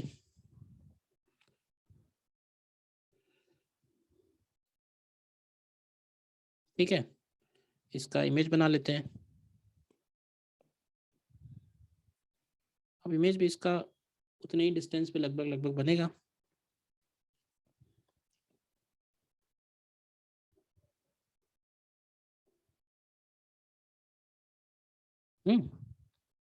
ठीक है। अच्छा, इसका टोटल हाइट तो चलो ठीक है जो भी है, लेकिन हमें इम्पोर्टेंट ये भी है कि उसका हेड टू आईज का गैप क्या है और आईज टू फीट का गैप क्या है। तो लेट से हेड से लेके आईज तक का जो गैप है वो x है और आईज टू फीट तक का जो गैप है वो y है। अभी बताओ कि कुछ भी अगर ऑब्जेक्ट हमको देखना है, मान लो इस क्या है, इसको देखना है आईज में और देखना क्या है, इसको ये पूरी इमेज देखनी है। तो इसका मतलब ऐसे बोल सकते हैं कि ये इमेज इसके फील्ड ऑफ व्यू में पड़नी चाहिए, क्यों भाई? तो डायरेक्ट हम लोग क्या करते हैं कि इसके आईज से इसके हेड के टॉप मोस्ट पॉइंट को ज्वाइन करते हैं और इसके हाइट आईज से इसके बॉटम वाले पॉइंट को ज्वाइन करते हैं। देखो ध्यान से। तो अगर ये पूरा इमेज हमें देखना है तो ये इसका फील्ड ऑफ व्यू होगा, तो इसकी आईज की लोकेशन ये आ गई। एक्चुअली क्या हो रहा है, एक्चुअली हो ये रहा है कि इसके हेड से लाइट इधर ट्रैवल कर रही है और ट्रैवल करने के बाद वो इसी लाइन के अलोंग रिफ्लेक्ट हो रही है। इसी तरह से फीट से भी लाइट ट्रैवल कर रही है और ट्रैवल करने के बाद वो यही वाली पाथ फॉलो कर रही है ऐसा?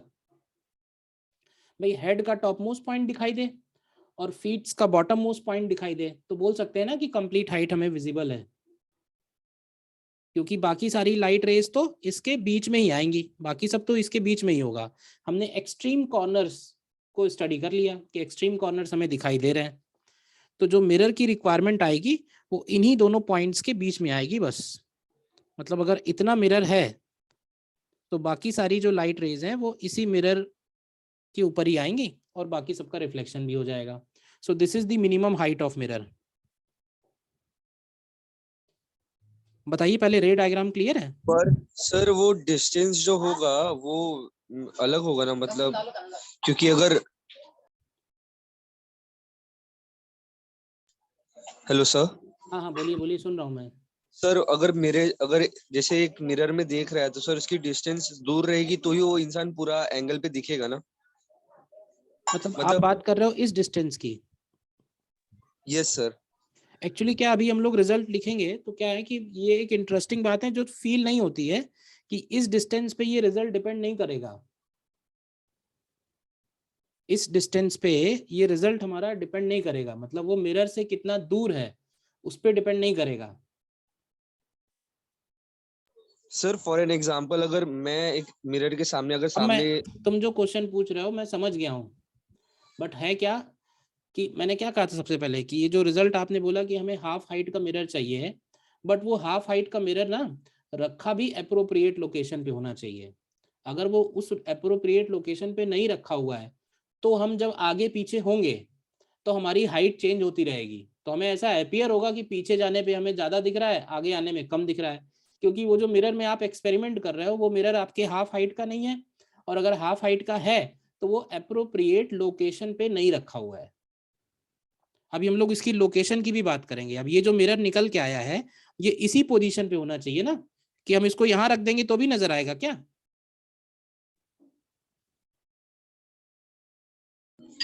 हाँ सर, समझा सर। वही मेरा क्वेश्चन यही था कि डिस्टेंस मेंटेन रखना पड़ेगा ना। हाँ, तो appropriate location of mirror is also important. अब देखो ये कैलकुलेट कैसे करेंगे, तो देखो ध्यान से, अगर हम इसकी आइस से डायरेक्ट एक लाइन ड्रॉ करें यहाँ पे, ये ठीक है, तो ऐसे बोल सकते हैं, ध्यान से देखना, ये जो ट्राइंगल है और ये जो ट्राइंगल है, दो ट्राइंगल है यहाँ पे, दिख रहे हैं दो ट्राइंगल, एक ये ट्राइंगल एक ये ट्राइंगल, बोलिए।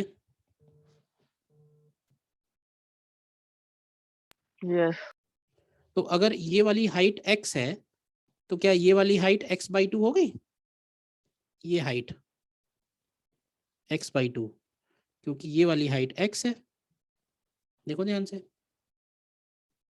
इसी तरह से यहां से लेके यहां तक की हाइट y है, तो ये वाली हाइट क्या y/2 हो गई, बोलिए। ये वाली हाइट y/2 हो गई। हाफ वाला फंडा एक बार वापस बताइए ना। ये जैसे इस ट्रायंगल को देखो, एक ट्रायंगल ये ले लो, बड़े वाले ट्रायंगल में देखो तो अच्छा दिखाई देगा, एक ये ट्रायंगल और एक ये वाला ट्रायंगल, ये दोनों ट्रायंगल सिमिलर ट्रायंगल हैं। सिमिलर ट्रायंगल का मतलब ये कि उसके दोनों एंगल 90 हैं, मतलब सारे एंगल इक्वल हैं, कहने का मतलब ये है। तो सिमिलर ट्रायंगल में अगर आप कंपेयर करोगे, तो अगर ये डिस्टेंस पूरी d है, तो ये आधी है ना डिस्टेंस d/2, तो अगर बेस हाफ है तो उसका परपेंडिकुलर भी हाफ होगा, तो ये वाली हाइट अगर y है तो ये वाली y/2 हो जाएगी। हाँ सर, अभी समझा सर। तो और सेम टू सेम इसमें लगाएंगे हम, यहाँ पे एक छोटा सा ट्रायंगल बनेगा, थोड़ा पतला है, एक ये ट्रायंगल और एक ये ट्रायंगल, है ना। तो इसमें भी ऐसे ही बोल सकते हैं कि ये वाला x है तो ये x/2 है। तो what is the height of mirror required to see entire image? Minimum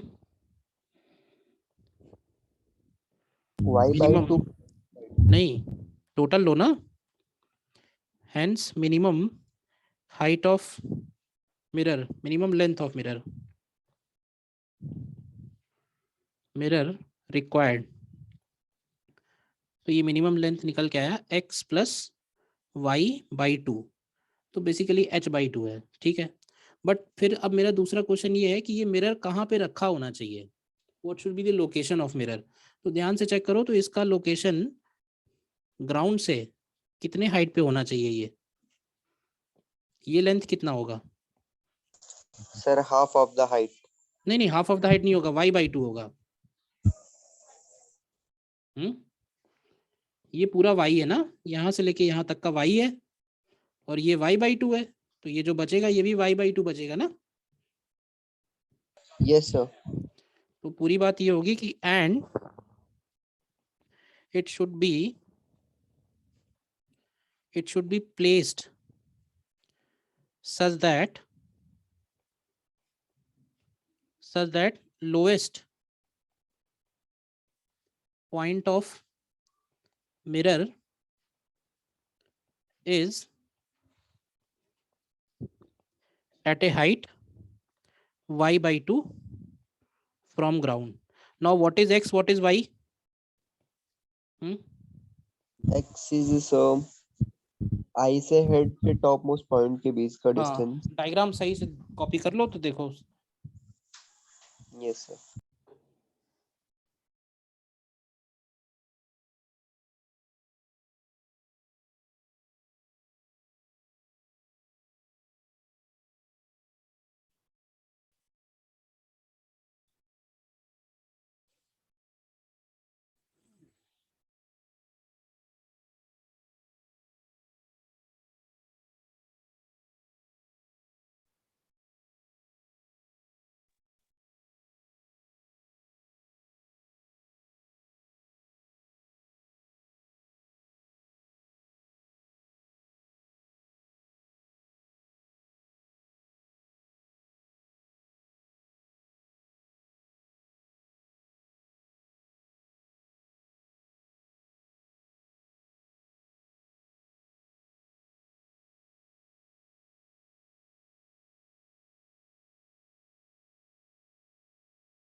देखो एक क्वेश्चन दे रहा हूँ, ट्राई करो इसको।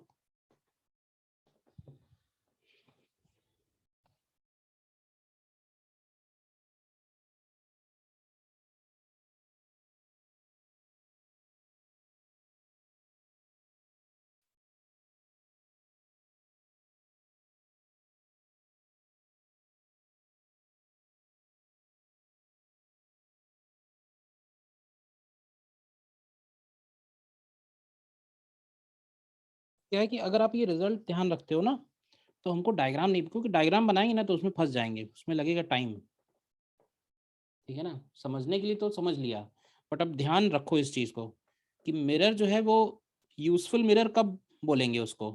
यूजफुल मिरर हम उसको तब बोलेंगे जब उसकी हाइट जो है वो ग्राउंड से y/2 ऊपर से स्टार्ट हो। लेट से यहाँ पे कोई मिरर है तो वो क्या यूजफुल मिरर होगा क्या? क्यों भाई, बोलिए। अगर हमने इस यहाँ पे कोई मिरर स्टार्ट कर दिया है तो वो यूजफुल मिरर की कैटेगरी में नहीं आएगा, क्योंकि वो हमें अपने हाइट का तो कोई भी पार्ट नहीं दिखाएगा। हमारी हाइट तो दिखना ही स्टार्ट होगी y/2 से, उसके पहले वाला जो मिरर है वो बेकार ही है।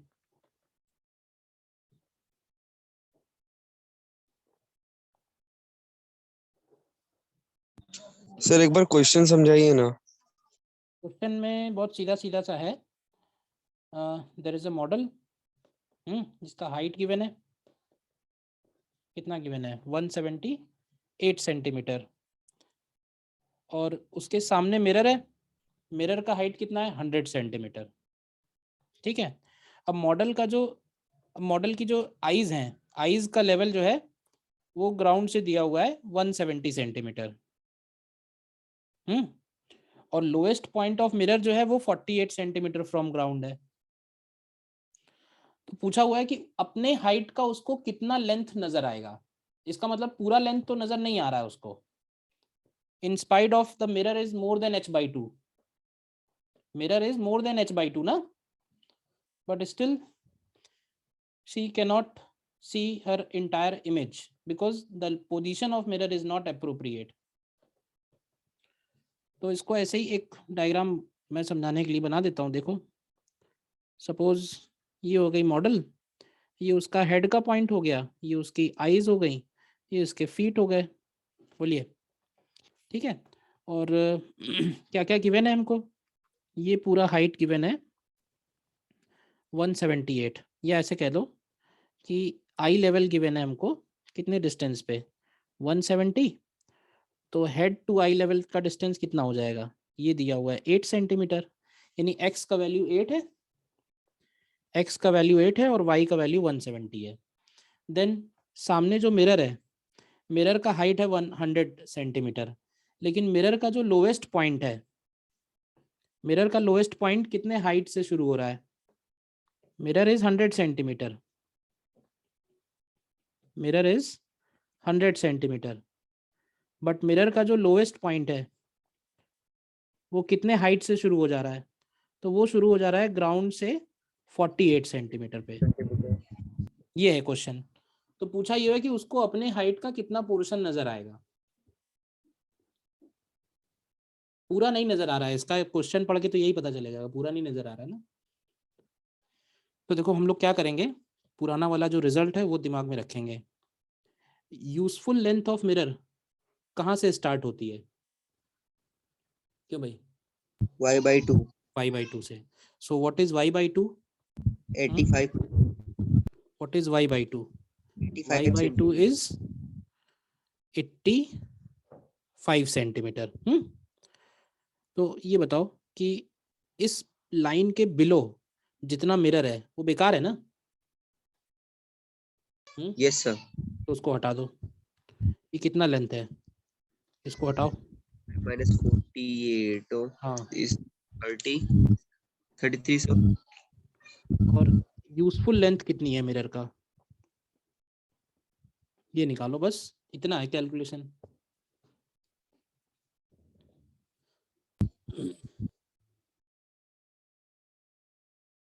हम्म 85 माइनस 48, 37 सेंटीमीटर उसका बेकार है, क्यों, तो 100 माइनस 37 करेंगे ये जो यूजफुल लेंथ है 63 63 सेंटीमीटर आ रही है। यहाँ तक बताइए, पहले किसी को डाउट है? नहीं सर, कोई डाउट नहीं है। तो अब ऐसे देखो, अब वापस से जाओ, अगर मिरर का हाइट h/2 है, h/2 का मिरर अगर है तो कितनी हाइट वो दिखा सकता है? h/2 का मिरर कितनी हाइट दिखा सकता है? h, complete height. ठीक है। तो सिमिलरली 63 सेंटीमीटर का जो मिरर है वो कितनी हाइट दिखा सकता है? 63 to 2 126। बस 126 इज आंसर। 126 is answer.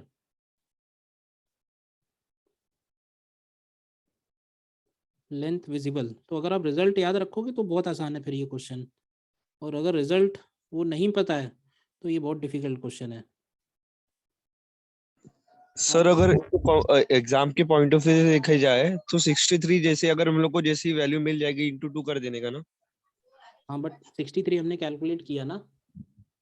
हाँ 63 देखो, शॉर्टकट सब लगते हैं, ठीक है ना, हर क्वेश्चन में शॉर्टकट लगता है, बट कई चीजें होती है समझ के लगती हैं। तो पहले समझ लो कि क्यों ऐसा कर रहे हैं, स्टेप्स का रीजन आपको क्लियर होना चाहिए।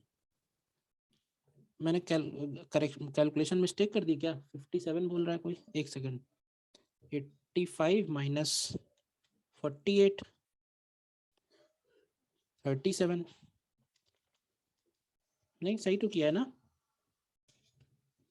ठीक है। तो मेन ये था ना कि y/2 इंपॉर्टेंट पॉइंट है, ये तो आपको याद ही था ये वाला पॉइंट तो, बट ये मैंने कहा कि ये और दिमाग में रखो कि y/2 का पे अगर कोई मिरर है भी तो वो मिरर हमारे काम का नहीं है, तो उसको हटा दिया। तो काम का मिरर कितना बचा? 63। तो 63 का मिरर कितनी लेंथ दिखा सकता है? 126। और उसकी हाइट क्या थी? उसकी हाइट 178 थी, तो इसका मतलब पूरी हाइट तो नहीं दिख रही ना। अब इसमें मैं और क्वेश्चन ये पूछ सकता हूँ कि जो उसको पार्ट नहीं दिखाई दे रहा है वो कौन सा है, हेड है या फीट्स है?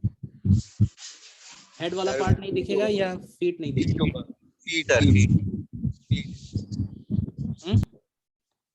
Sir, feet. Sir Feet? पैर नहीं दिखेगा, पैर। बेटा पैर दिखेंगे, हेड नहीं दिखेगा। उसको अपना ऐसा हेड नहीं दिखेगा, हो सकता है आईज ना दिखे, आईब्रोज नहीं दिखे, फेस नहीं दिखे। ऐसा क्यों सर? बिकॉज अगर हम लोग देख रहे तो चेहरा तो दिखना ही चाहिए ना सर। अरे ऐसा नहीं है बेटा, मिरर रखा नहीं है ना सही तरीके से। देखो ये बताओ कि फीट देखने के लिए कहाँ पे मिरर चाहिए? फीट देखने के लिए यहाँ पे मिरर चाहिए, तो यहाँ पे मिरर है या नहीं है इस क्वेश्चन में? है।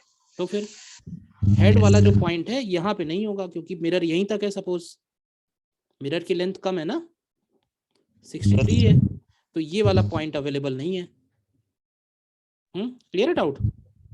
Yes sir. और अगर और भी ऊपर रखा तो मतलब 85 सेंटीमीटर के लेवल से ऊपर रखा होता फिर। हाँ थोड़ा, अरे यही मिरर अगर सही जगह रखा होता तो कंप्लीट हाइट दिखा सकता है ना। 178 से तो ज्यादा ही है ना, 178 का हाफ करोगे उससे तो ज्यादा ही है ना 100। Yes sir. ठीक है। Yes sir. वो भी इतना पहले आप प्रैक्टिस करना इतना पार्ट। ठीक है, तो आज इतना ही रखते हैं इसमें।